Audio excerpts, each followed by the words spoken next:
لک الحمد یا اللہ الصلاۃ والسلام علیک یا رسول اللہ اما بعد۔ سلسلہ ہے ناظرین و ناظرات کے سوالوں کے جواب دینے کا۔ ایک خاتون ہے کشمیر سے، انہوں نے یہ سوال کی ہے کہ ایک لڑکی کو، ایک خاتون کو اسلامی طور پر اس کی زندگی کیسی ہونی چاہیے، یعنی اسلامی لائف سٹائل ایک لڑکی کی کیسی ہونی چاہیے، ایک اسلامی انداز کیسا ہونا چاہیے، یہ انہوں نے پوچھا ہے۔ آئیے میں جواب پیش کرتا ہوں، توجہ کے ساتھ سنیے۔ ایک اسلامی زندگی ایک لڑکی کے لیے ایک الگ سے اگر سوچیں، ایک مکمل طور پر ایک بولے لڑکا لڑکی یا مرد، خواتین و مرد سب کے لیے سوچے تو ایک تو سسٹم ہے، لیکن ایک لڑکی کے طور پر اگر سنیں آپ تو نمازوں کی پابندی، فرائض کی پابندی کے ساتھ ایک لڑکی کے لیے جو اسپیشلی اسلام کہتا ہے وہ پردے کا معاملہ ہے۔ شروعاتی طور پر تو آپ یہ کہیں، اسلام نے عورت کو چادر اور چار دیواری اس کا نظام دیا ہے۔ ایک عورت کو یہ نظام ہے، چادر چار دیواری۔ اسلام کے اس نظام کو جس نے فالو کر لی جو لڑکی، وہ اسلامی طرز زندگی کو اپنا رہی ہے۔ فرائض تو ادا کرنا ہی ہے، نماز، روزے، اور اگر صاحب استطاعت ہے تو حج اور زکوٰۃ، یہ سارا کچھ تو کرنا ہی ہے۔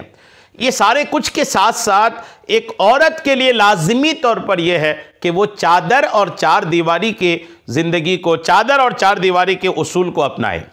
چادر اور چار دیواری مطلب کہ اگر کام نہیں ہے تو اپنی چار دیواری کے اندر، کسی کام سے اگر باہر جانا ہے تو چادر یعنی پردے کے ساتھ، یعنی پردے کا اہتمام جو ہے یہ الحمدللہ یہ بہت پیارا اور ایک بنیادی طور پر اسلامی نظام ہے۔ ایک مرتبہ آقا کریم علیہ السلام نے، بہت مشہور حدیث پاک ہے کہ آقا کریم نے صحابہ سے فرمایا کہ صحابیو، ایک عورت کے لیے سب سے بہتر کیا چیز ہے، سب سے بہتر کیا چیز ہے ایک عورت کے لیے؟ تو آقا کریم علیہ السلام نے کیا فرمایا تھا؟ یہ جب پوچھا صحابہ سے تو صحابہ جتنے بیٹھے تھے نا، کہ صحابہ سے آقا نے پوچھا تھا کہ عورت کے لیے سب سے بہتر کیا ہے، تو صحابہ میں سے کوئی بھی جواب نہیں دیے۔ حضرت علی بھی اس محفل میں تھے۔ حضرت علی اٹھے، اپنے گھر گئے، سیدہ فاطمہ سے پوچھا کہ آقا کریم نے آج یہ سوال کیا، کسی سے جواب نہیں بن پڑا ہے۔ تو سیدہ فاطمہ نے جواب دیا تھا کہ اس سوال کا جواب یہ ہے کہ ایک عورت کے لیے سب سے بہتر یہ ہے کہ وہ کسی غیر محرم کو نہ دیکھے اور کوئی غیر محرم ان کو نہ دیکھیں۔ یہ بہت پیارا اصول ہے۔ اگر یہ سمجھ میں آ جائے خواتین اسلام کو نا، یہ دو چیز، ایک چادر چار دیواری اور دوسرا یہ خود کسی غیر محرم کو نہ دیکھیں اور کوئی غیر محرم ان کو نہ دیکھیں، یہ دو چیز اگر خواتین اسلام اپنا لیے نا تو زندگی ان کی کامیاب ہو جائے گی۔ اور اسٹیپس ہیں ان کے، لیکن بنیادی طور پر ایک لڑکی ہونے کی حیثیت سے چادر چار دیواری اور سیدہ فاطمہ کا جواب،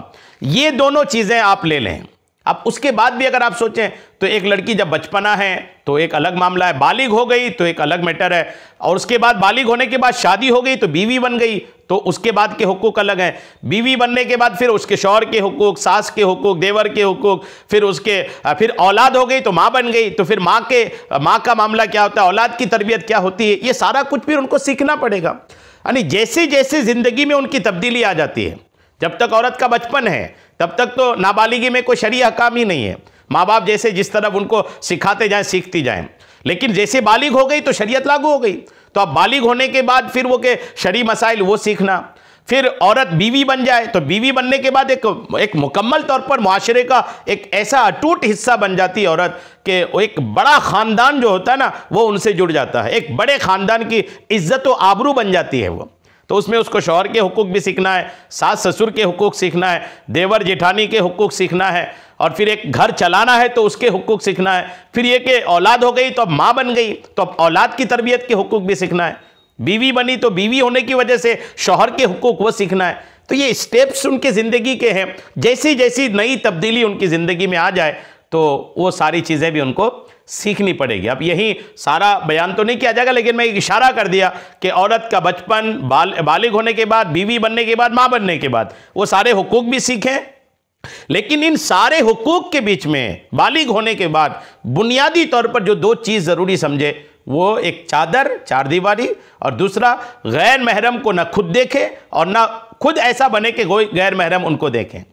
اگر یہ اپنا لیے نا تو الحمدللہ دنیا بھی بن جائے گی، آخرت بن جائے گی الحمدللہ۔ اللہ کریم کرم فرمائے، شریعت کے تمام مسائل ہم سب کو سیکھنے، سمجھنے اور اس پر عمل کی توفیق عطا فرمائے۔ آمین بجاہ النبی الامین صلی اللہ تعالی علیہ وسلم۔